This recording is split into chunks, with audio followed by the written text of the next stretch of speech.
I've always felt for an essayist, ideas are the characters, and in the same way that plot is how you explore who a character is, there's something more introspective and speculative where you take your idea on a walk and put it through its paces, and you draw on history and examples and things. Do you like books?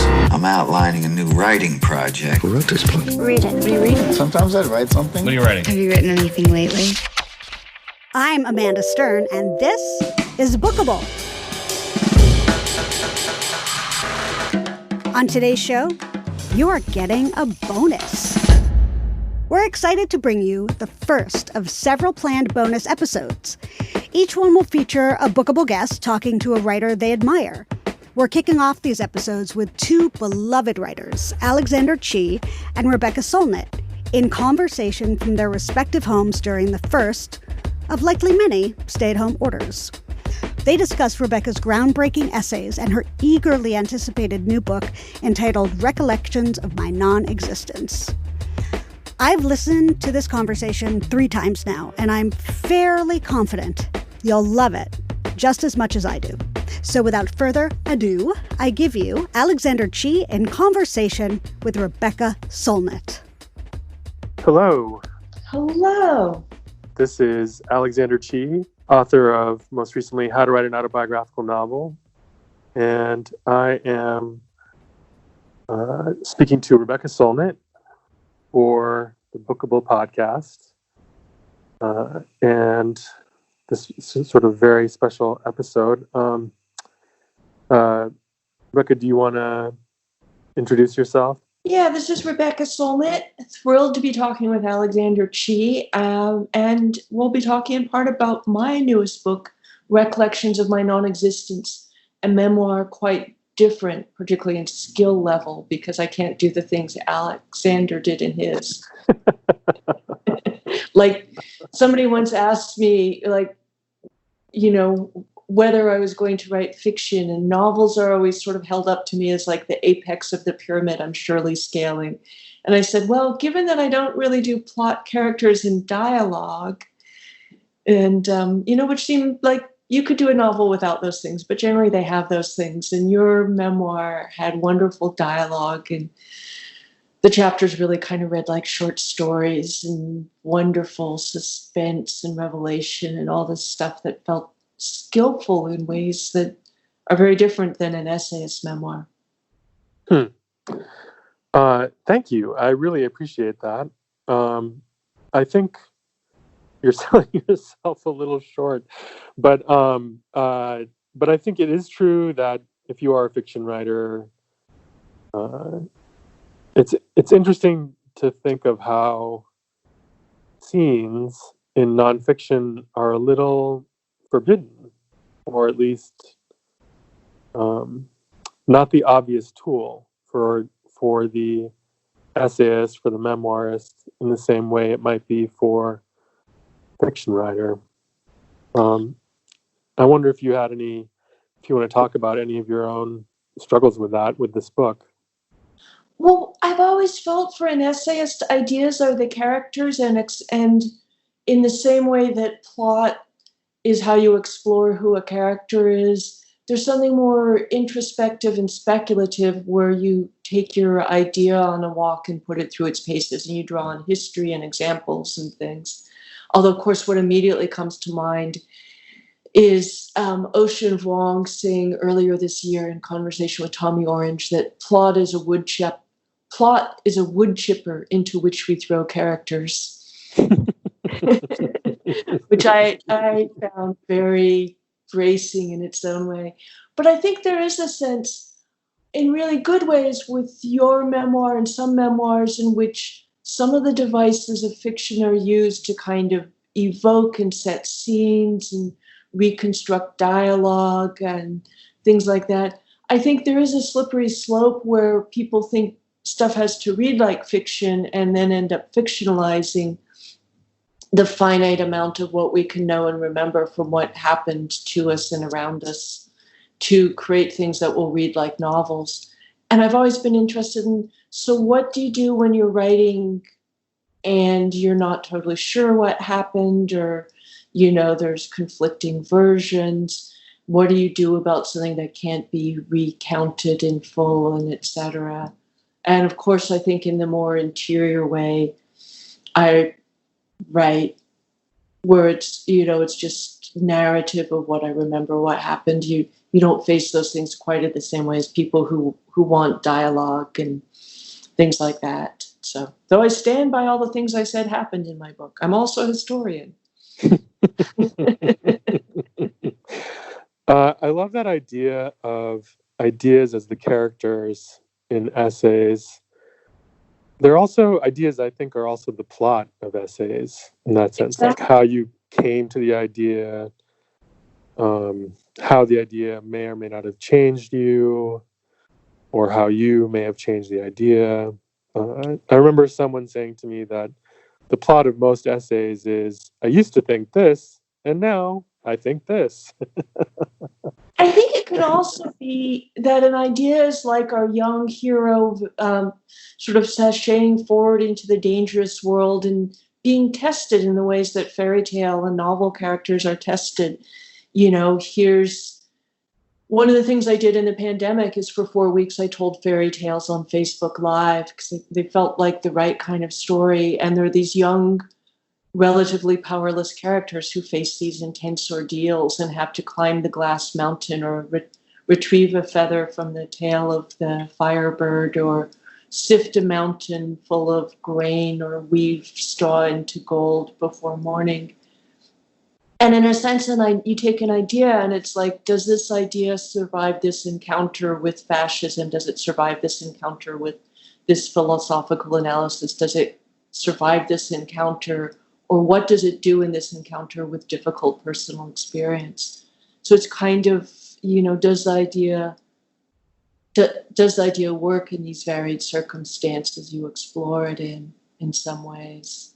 But also I think less often the idea evolves with you. You're tested together because the idea is you. And one of the really interesting things for Recollections of My Nonexistence is when I wrote the essay Men Explain Things to Me in 2008, I said credibility is a basic survival tool, which came to feel for a long time like the crucial sentence in that essay. And then I realized, wow, it's not a tool because you hold a tool in your own hands, and credibility is something people give or withhold from you, often categorically. We know who's most likely to be believed in courtrooms around race, gender, sexual orientation, class, and so many, immigrant status, et cetera, that some people have more credibility than others. And so, as we've seen with the Weinstein case and so many others, can override other people's voices.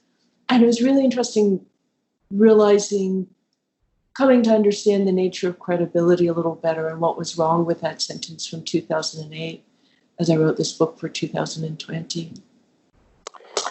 Would you describe that essay as like a turning point for you? Not really. It was externally. And I had been talking about violence against women as a rights issue since I did a cover story for the punk magazine Maximum Rock and Roll in 1985 about violence against women when I was really young, half of which I could write now and half of which is messy. And it felt like it was the same stuff I'd been talking about all along, but I shifted, and that was what was significant. I shifted from talking about physical violence to psychic violence, the discrediting, silencing, excluding of some voices, and how consequential that is for physical violence. And I believe that the physical violence we see against women in particular could not exist without violence against voices. Probably, to take him as an example, Harvey Weinstein would not have assaulted any woman in a world in which he knew they had as much credibility and audibility as him. And the very first woman he assaulted could go to the authorities, be treated with respect, believed to the extent of having her story investigated, corroborated, and him being sent to jail for committing a felony crime. But he counted on grotesque anti-equality of voices to perpetrate his things. So it might have been shifting from physical to metaphysical violence. And but it felt consistent with what I'd been doing, like my book Wanderlust, my history of walking, where I talked about lack of women's access to public space as a issue of equality, democracy, freedom, and the freedom to have imaginative space for writers, thinkers, seekers, and etc. But the response to it, of course, was, intense, and it did definitely give me a lot of visibility and a position in feminism to keep saying stuff about feminism and gender and violence and voices, for which I'm grateful. But you must know how it happens, where like the world changes in response to you in some way, but you don't feel like you've become a different person or that you've done anything different. You're like, hi, I've been here for a while. Nice to see you.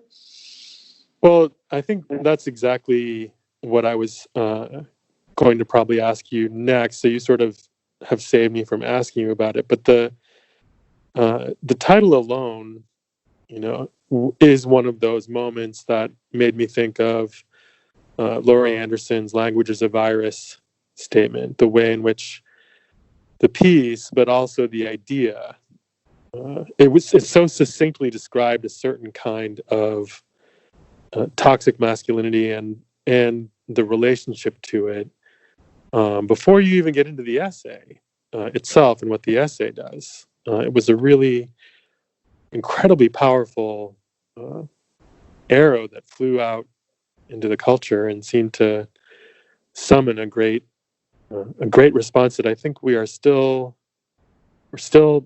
in a sense. I wonder if you have any thoughts about that. One of the things that's so interesting to me is that the language we have in English and in this culture is so much the language of individualism. I personally and alone wrote that essay in 2008, but it resonated because people were ready to hear it. Something I've written about recently is that the wonderful and amazing Greta Thunberg is by far from the first young climate activist to speak up about the issue. Why was it that 2 years or so ago, the world was so much more ready to hear from an impassioned and idealistic young person than they were when dozens of other young people came forward? What are the mysteries that elevate and amplify a speaker, a voice, an essay, a statement, an idea? It's something that's so interesting to me. For example, I did a lot of work investigating the aftermath of Hurricane Katrina in New Orleans 15 years ago. The term mutual aid at that point felt like something really used by anarchists and people very involved in social theory and political organizing. Now there's probably 1,000 mutual aid groups in the UK, well over that in the US, and the word mutual aid is in the mainstream. How did that word, or that phrase, since it's two words, how did that phrase migrate? Why was Greta the right one at the right time? And that goes back to, why was my essay, why did it get so much response then? I think it did talk about something that hadn't been talked about before, the kind of verbal violence of constantly being discredited and treated as incompetent to speak, whether about your field of expertise or the dangerous thing that just happened or is happening to you on an ongoing basis, like your husband trying to kill you. So it always feels that it's systemic when something like that happens to me. And, and it's interesting just how, I think we're going to talk about gardening soon, how some seeds fall on fallow ground and some on fertile ground. And it's partly the ground. And that's always part of what's so interesting to me about how ideas move through the world, is that it is mysterious and unpredictable. And sometimes they have an impact right away, but sometimes not, or the impact is indirect, but matters anyway. So, and which is funny because I'm always trying to value indirect consequence because so much is, but here's a piece I did that had very direct consequence, including the coining of the term mansplaining by some lovely anonymous person online who I wish would step forward and take her credit. Indeed. So I guess the next question I have for you is then, in terms of ground and gardening and the like, does this memoir about Recollections of My Nonexistence in some way come out of this newfound, or it's not so new anymore, but this visibility that you have now, like a way of meditating on what came before this? It felt like it was a good time for it. One thing is, because of the feminist work, a lot of young women pay attention to my work, and I just feel for them. They're still undergoing these terrible struggles to be treated as full human beings, possessed of the right to self-determination and, the right to an opinion, the right to pursue their own well-being rather than pander to every random male who comes along and etc. But a huge influence for me came about 20 years ago when Barry Lopez wrote a very powerful piece that was about being raped over a long period by a family friend posing as a doctor.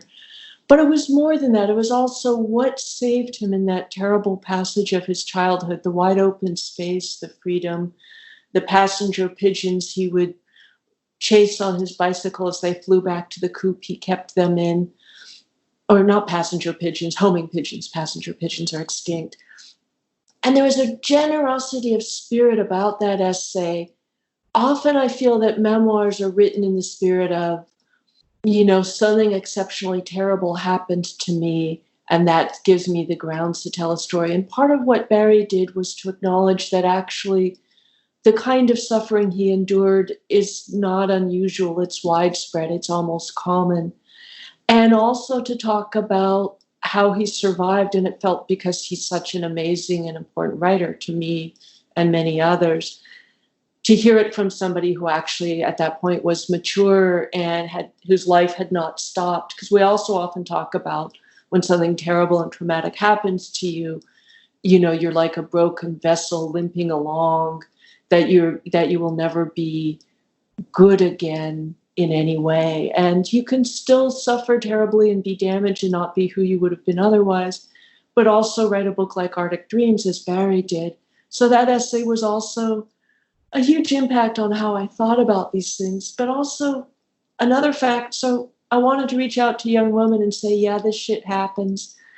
But I also felt we're at a point in the discussion about violence against women where we were still talking as though either something exceptionally terrible happens to you or it doesn't.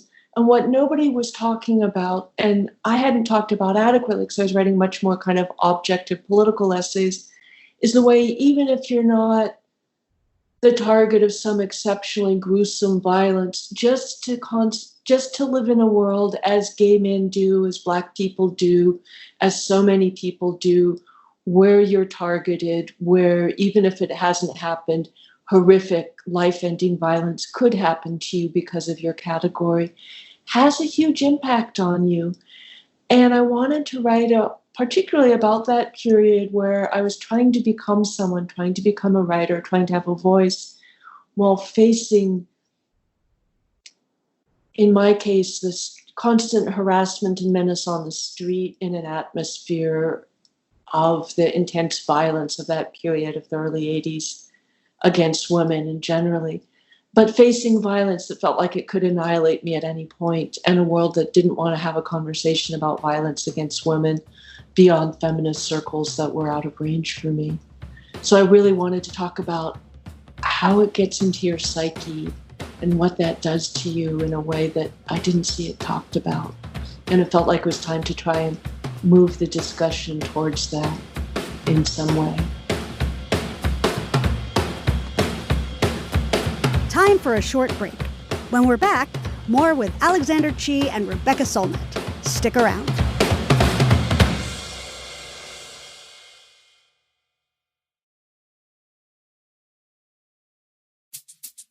Hey, it's Amanda again. You know, they say you're not supposed to read your own reviews, but when you're getting some like the following, it's kind of hard not to. So this Apple Podcast user writes, quote, "Bookable is such a fun way to dive into some of the most amazing reads of the past several years," end quote. Well, thank you very much. When you leave a review and a 5-star rating, it doesn't just make us feel better about the work we're doing here at Bookable, it also helps new listeners find the show. So help us out on both fronts. Leave us a rating wherever you get your shows, and thank you. Okay, that's enough of me. Back to Alex and Rebecca.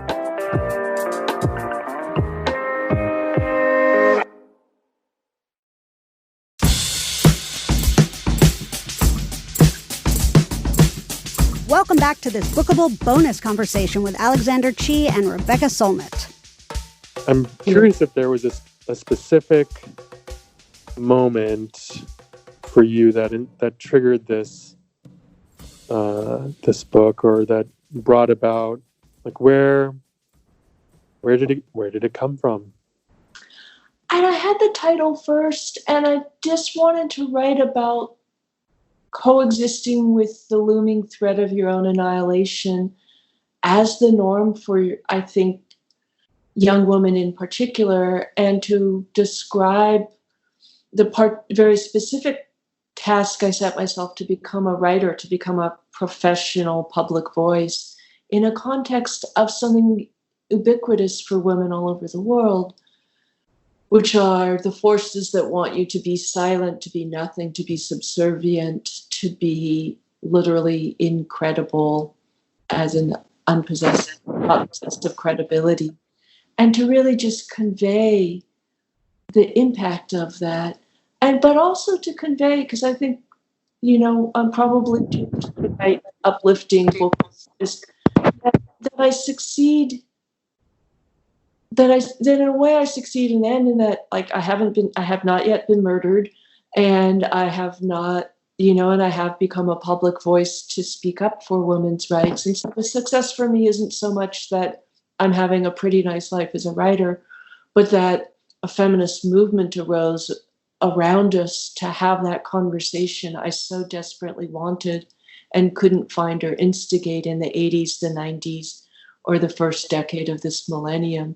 A conversation that really began, I believe, in 2012 in earnest, and has really changed things a lot. We're acknowledging things we didn't acknowledge, and it's resulting in changed laws, changed policies, changed consciousness, changed nature of reporting, and so much more. And so I think it is a significant cultural shift that actually addresses this pandemic problem for women. But I wanted to write it in such a way that I acknowledge that this impacts all women, but women is not the only category of people who suffer, people who are marginalized, people who face violence. It's also a book about what I learned living in a Black neighborhood, a short walk from the Castro district, a gay neighborhood that's still a huge part of what I love about San Francisco, still spend time in. And, and how much I also learned from gay men about refusing your gender role, how much I learned from the Native American land rights struggle and the Native American conversations I was so lucky to become part of in the 1990s. So I really also wanted to talk about how we liberate each other and how important these liberation struggles can be for people beyond the official category addressed. And I've learned so much from Black Lives Matter, for example. And we were talking about a Queer Nation sticker. Maybe we should, because it's the greatest sticker ever made. Should we digress back to it? Absolutely. Shall I just jump in? Yeah, just describe seeing the sticker.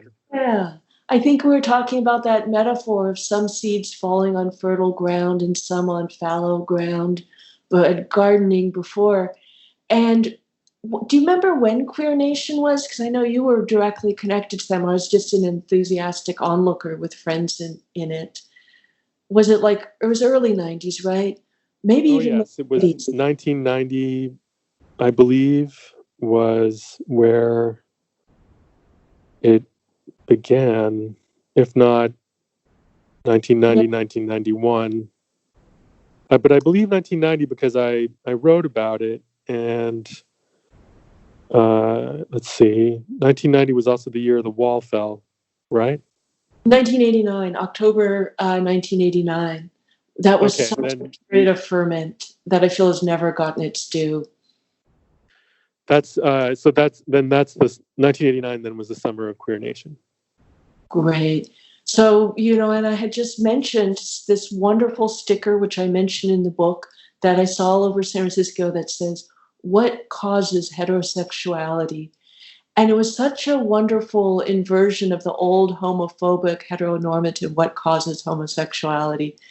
And it just addressed in such a funny, saucy, punchy, concise way that heterosexuality is not only socially constructed, but something I think about a lot now, the obsessive, constant enforcement of it, where you just want to say, hey, if heterosexuality is natural and inevitable, how come you constantly have to prevent boys from doing and wearing and saying and feeling this, and girls from seeing and saying and wearing and doing that? But it was so wonderful, and I've never forgotten it. And so I was talking about, how do you measure impact, speaking of planting seeds. And here's a sticker that I'm sure no physical example of it is up in San Francisco now, but now it's in my book, which will have some circulation on other continents and in other languages. And it had a huge influence on me. So that's so much part of the kind of stuff I tried to write about in Hope in the Dark and write about now. How do you measure impact? I think it's always important to acknowledge in some ways you can't, because often the most important impacts are not the most immediate and quantifiable. And so here, 31 years later, is a sticker being discussed between two people who were somewhere around that sticker in its many manifestations, and giving the joys and wonders and possibilities of that sticker and its message to whoever listens to this out there in the year 2020. I was talking to some former students who were interested in activism about what they could do in this particular moment, and I did actually find myself recommending stickers and wheat pasting. Yeah. Kind of the sort of way in which you can place an idea in an unexpected context and catch someone when they're off guard, say when like a BART door closes, or a subway door, or or they're walking down a street at night, and the unguarded moment is what you're after, giving someone a moment to change their state in the way that you're describing.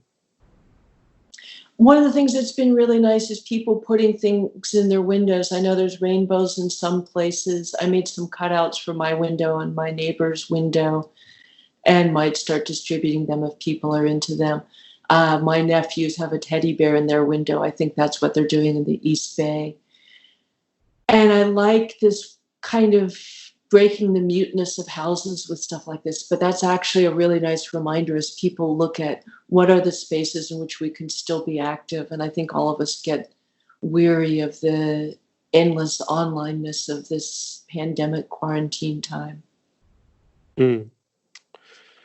So are you gardening?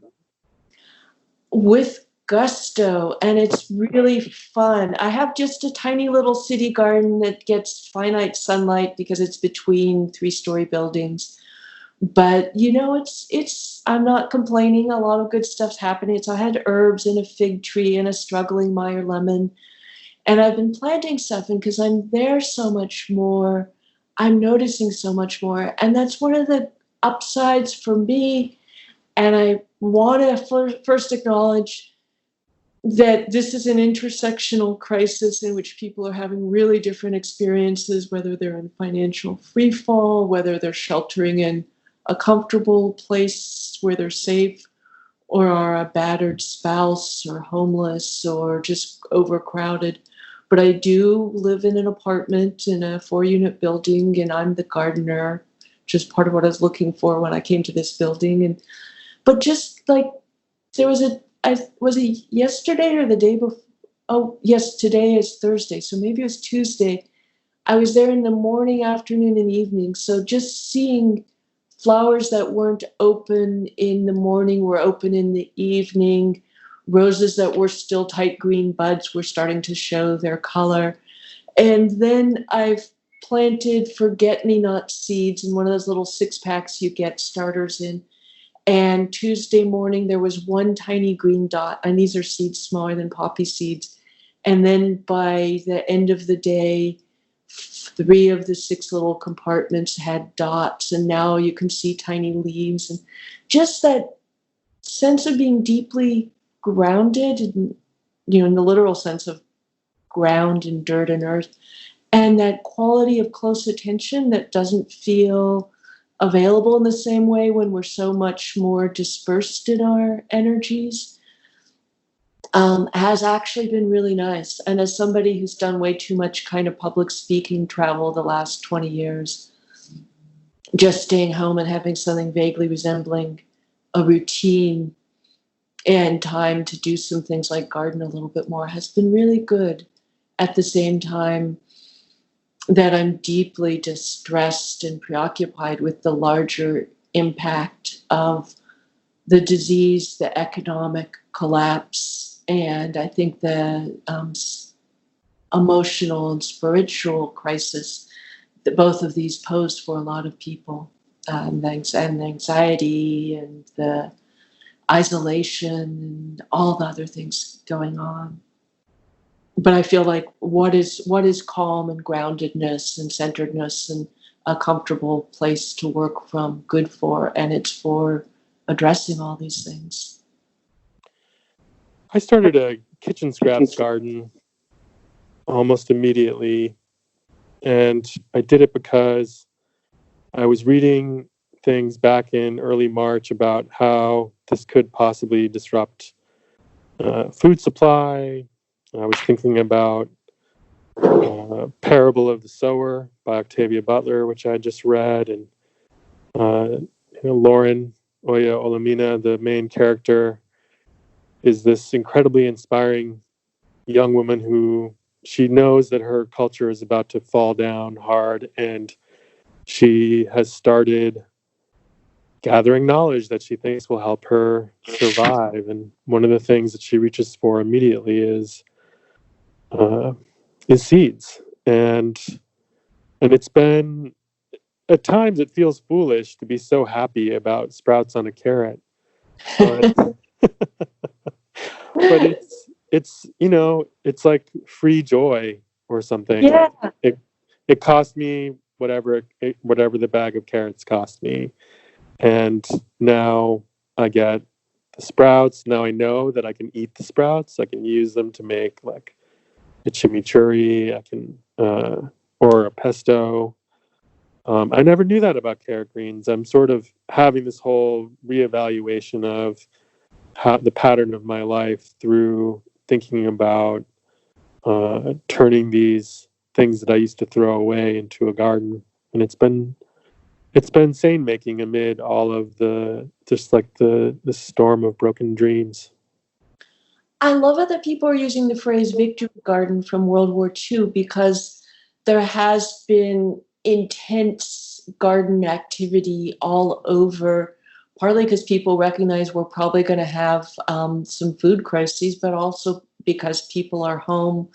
And I think, like all the baking, that this is a form of connecting. I kind of hate the term self-care, but there must be some euphemistic alternative. But this is a way to take care of yourself and the people around you, and also to slow down. And I think at a time we can't touch a lot of other people, to really have something that's also tactile and visceral and kind of immediate. And I cook a lot, and I've always felt as a writer, cooking is so satisfying because it engages all the senses in ways that typing on a computer does not. And because the results are immediate, and whether or not my pie is good, I don't know whether or not my book is good, or my essay is good, or article is good. And I think, and gardening is also, I think it feels like one of the honest things in life. If you plant carrot seeds, you get carrots, not rutabagas, and, and just to be connected to the process. And it is something, and we all know exactly how it works, but still to see a seed turn into a plant is kind of amazing. And the happiest thing in my garden, the only surviving thing other than one garish hybrid rose that was here when I moved in 7 years ago. I love a garish hybrid rose. Sorry. What? Oh, I love a garish hybrid rose, I was saying. Sorry, please. Every rose a wanted rose. But I was going to say, we have this prolific fig tree, and fig trees are magic. And I found this out when a friend's brother died, and somehow a fig tree became part of the story, of clipping from a fig tree that magically rooted and turned into a tree. So yeah, I'm also rooting slips of fig from my prolific fig tree. And, and I've given away a lot. I actually started apricots from seed and just gave away two apricot saplings to people with more sunlight and garden space than me. And, and one of the outcomes, I think, possibly for me of this crisis is a deep yearning, which I've kind of always had, but it feels a little more urgent now to have more garden space. And so I'm not moving in the near future, but if and when, it's earmarked to something I really want.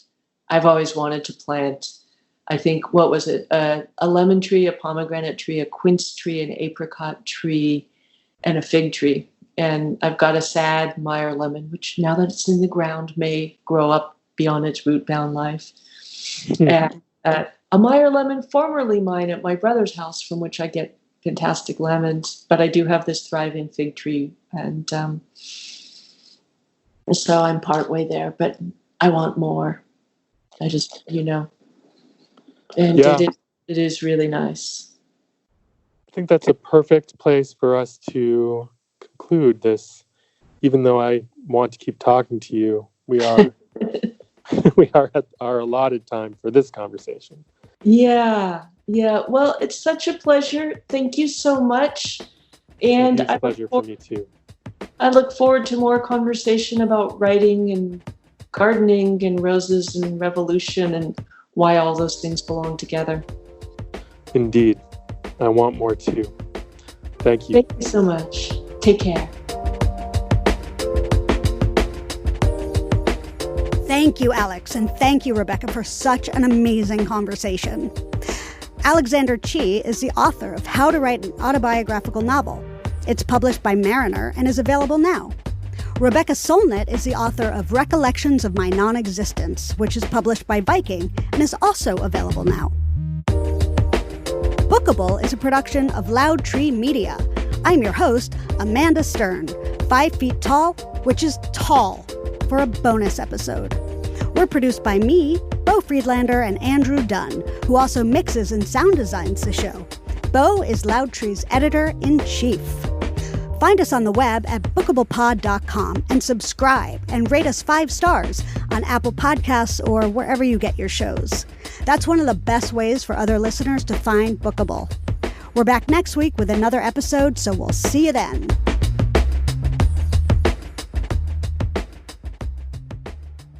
This is Bookable.